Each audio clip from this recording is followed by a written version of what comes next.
Hi, friends, and welcome. On today's adventure, we're headed down to Missouri to hunt deer in the late season.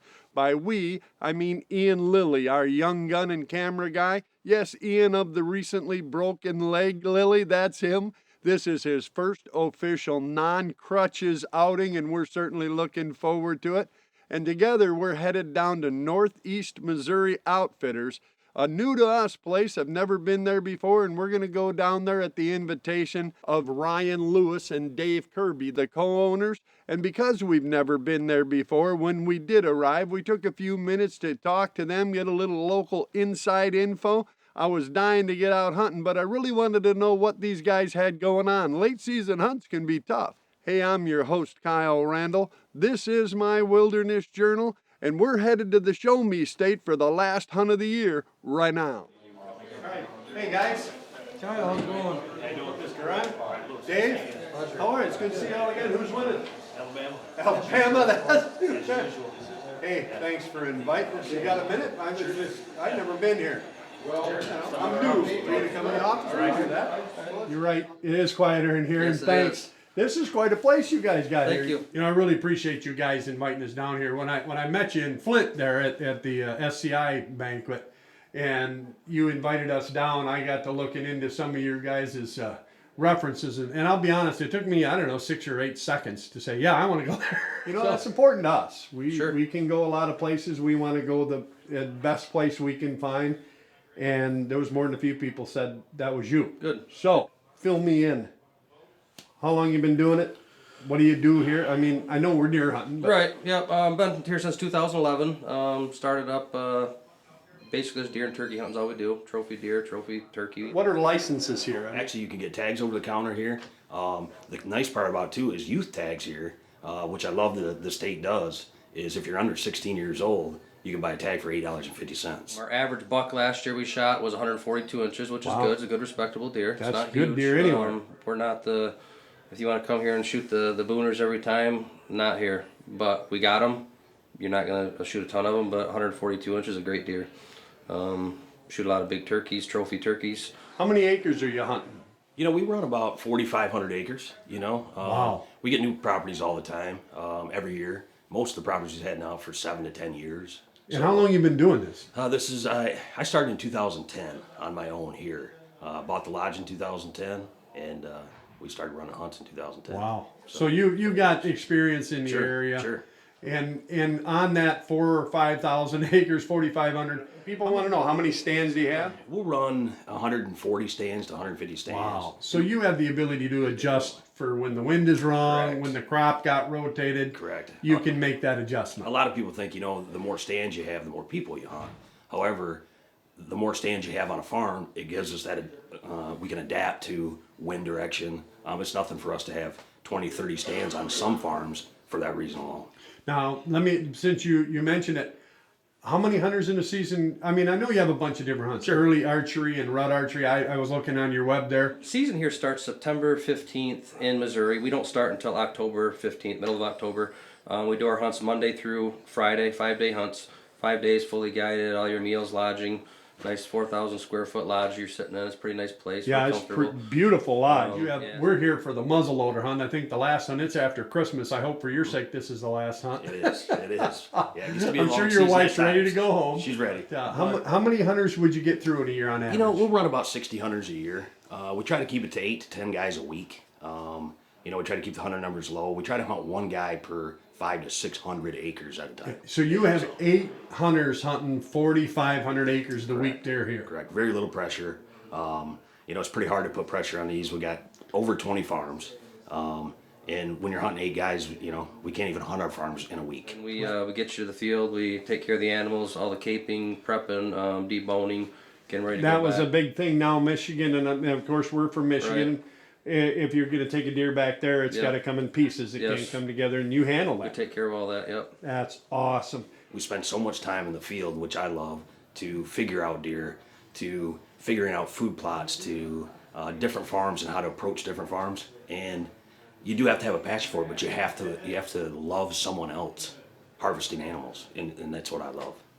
Outstanding. So, Thank you a ton, pleasure. man. I Thank you. appreciate it. Thank Thank you, boss. It certainly sounded like the guys had this place hardwired, and despite the rain forecast, I was already kind of getting jazzed up. It was the last hunt. We'd had a tremendously messed up and convoluted deer season this year, worst I can remember, certainly the strangest. So even though they were forecasting rain for tomorrow, I was ready to get out there and get after them. And unfortunately, this time, the weather guesser was right. See them all by hand with a bunch of turkeys. And bad weather or no, turkeys weren't the only thing we were seeing that first afternoon. Hey, there's a deer over there on the far side. Yep.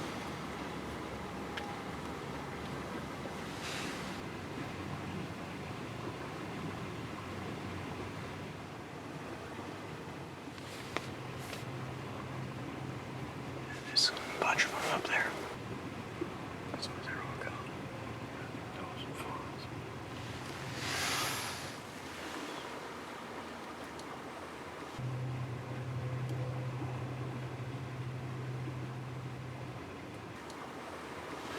There's a couple of bucks. There's a mess of does going across there. Yes.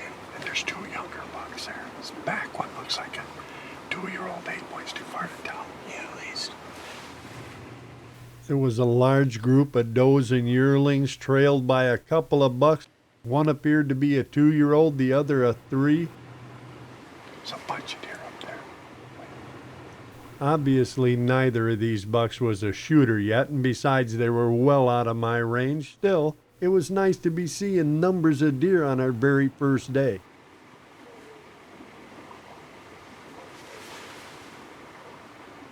Not quite a shooter, but it's still a nice one. That better go.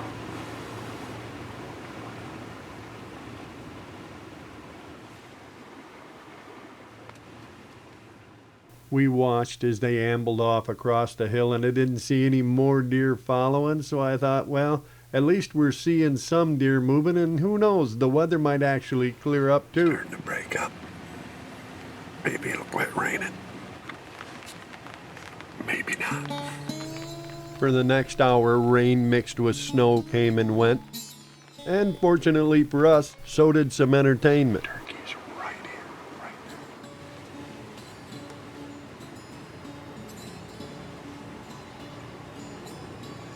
There's turkeys everywhere out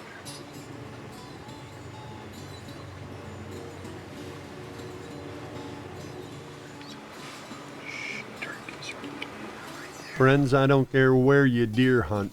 If you want some practice being still, being quiet, not getting caught, hide from a group of turkeys at less than 10 feet. And I do recall Dave saying something about them turkey hunting here as well. It seemed like a good idea. One of them has got a beard. Yeah, pretty cool.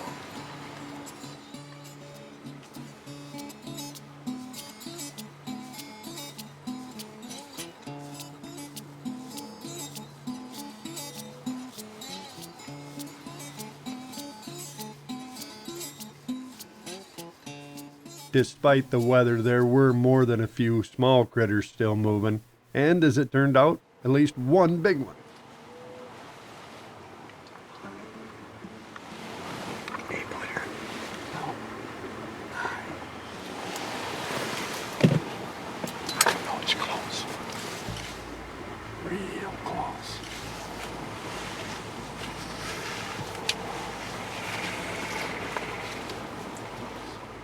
Holy smokes, is it close?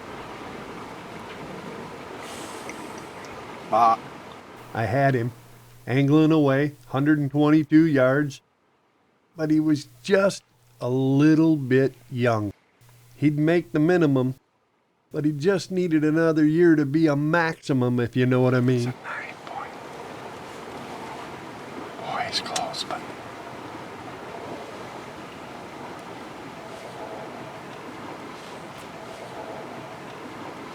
I'm gonna bet it's just he needs one more year. Yeah, it's a nice buck, but he's a 3-year-old. There he goes. That was close. That buck was obviously a 3-year-old. Not too long in the tine, but 9 good scoreable points and a lot of mass. He was pretty wide.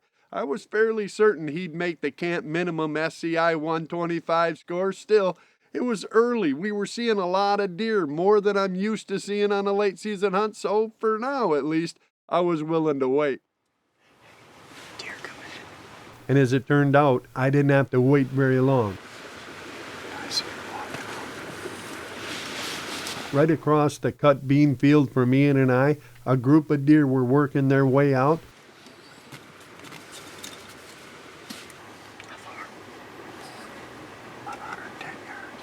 All we needed now was for a buck to follow them out, and we'd be able to tag up on our first day hunting. Unfortunately, none did. Still, we were seeing deer, lots of deer. Look up the name. And then That one might well be a shooter.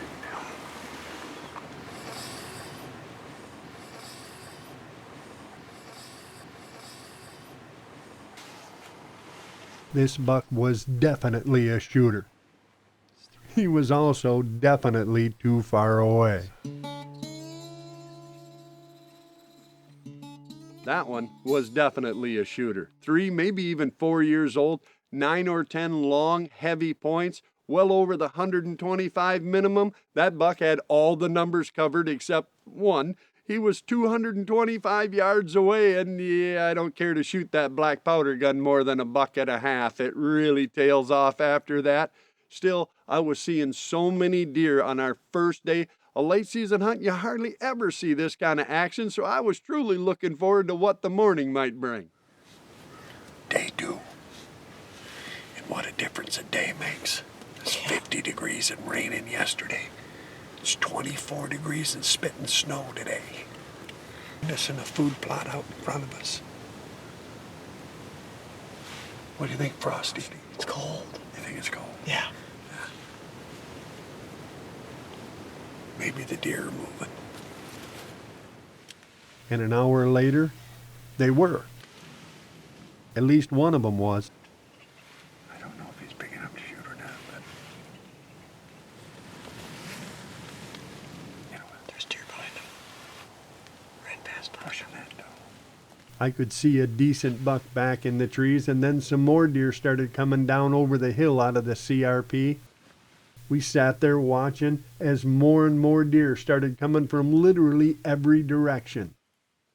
They came in out of the grass, they came in out of the trees. Some of them worked in right into the food plot right in front of us. We were absolutely covered up. With deer literally all around us, no, all we needed was the deer. Watch your nose coming. But I figured until he showed up, this would be some pretty good entertainment. That is, if we could watch it without getting caught.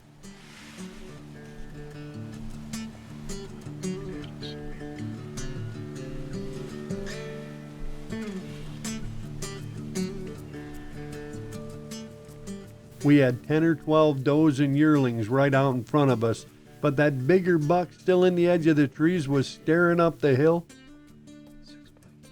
Obviously, something else was coming.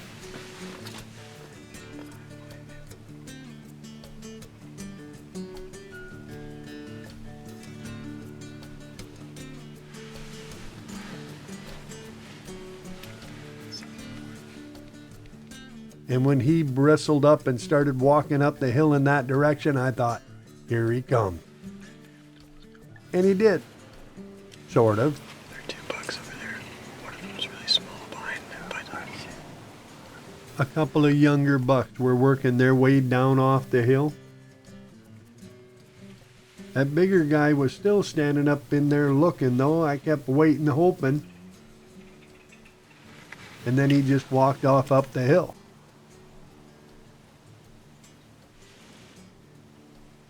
And right after he left, another small buck came working in out of the high grass out in the CRP.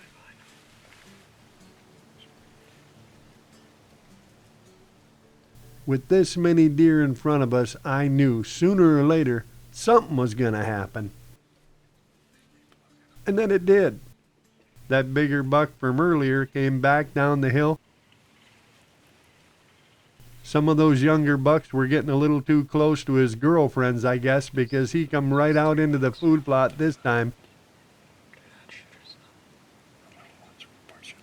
And it looked to me like he was going to put them right squarely in their place.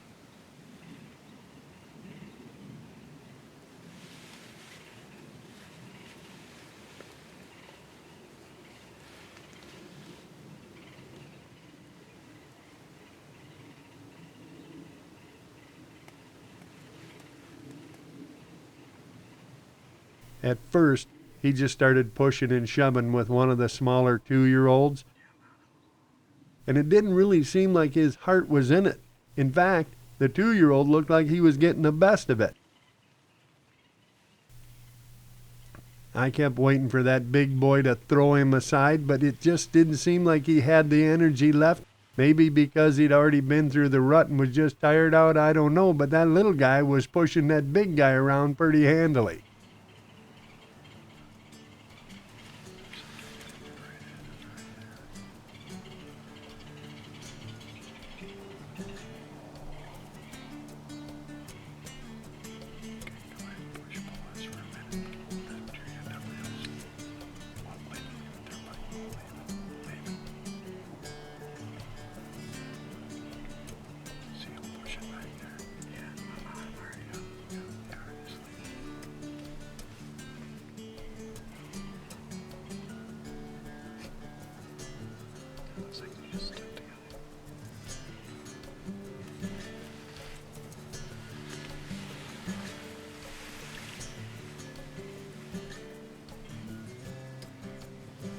Ian and I sat there watching that 2-year-old buck shove that 3-year-old buck all over the place, proving once again it's never the size of the dog in the fight, it's the amount of fight in the dog that matters. And he kept right on pushing him until I guess that 3-year-old decided he'd finally had enough.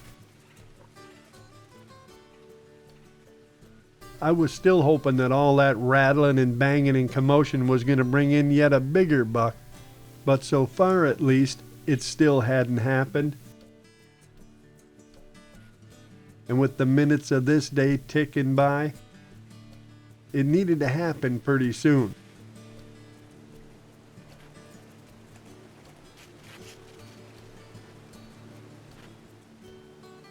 And then the deer started working their way back into the woods and looping around us.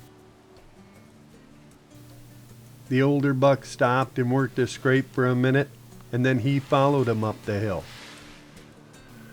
This had been grand entertainment, but the truth was, if we were going to get a shot, it needed to happen pretty soon.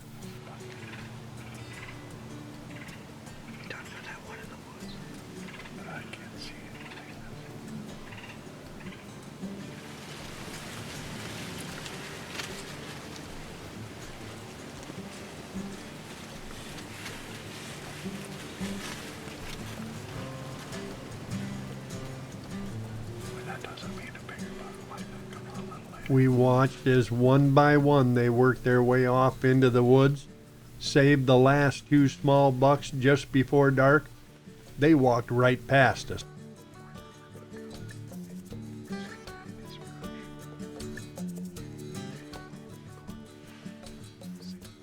This farm obviously had lots of deer as well. We saw 4 or 5 bucks, including that 3-year-old 7-point. We saw at least a dozen does and yearlings. That's a lot of activity for this late in the season. And I did find myself as we were walking in that evening wondering, what would the hunting be like here in the pre-rut, or even the rut, or even tomorrow?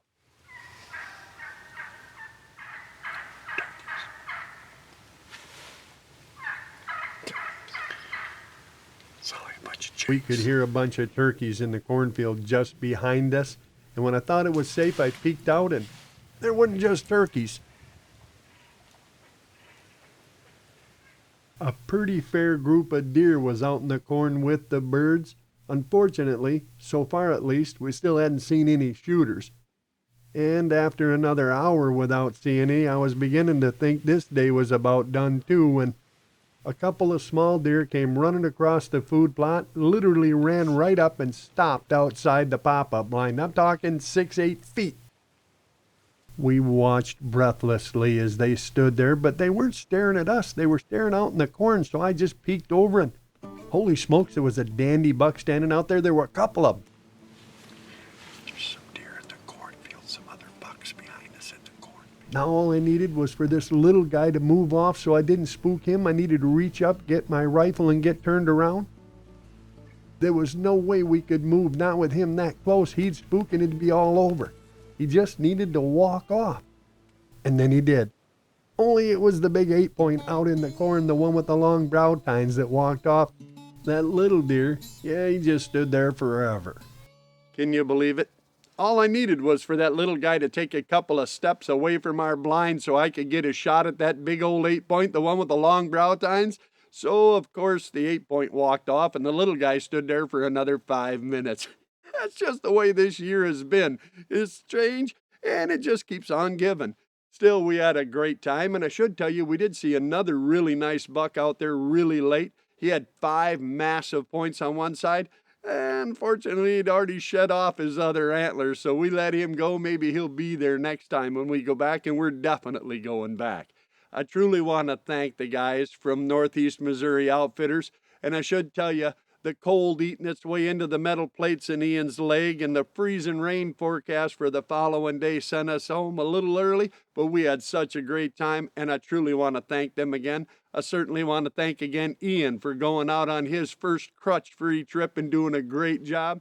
Friends, I've said it 1,000 times. It isn't over until it's over, and that especially applies to deer season. The late season, the black powder, the last archery, it can be tough, but if you do your homework, you can still get up on a big old buck.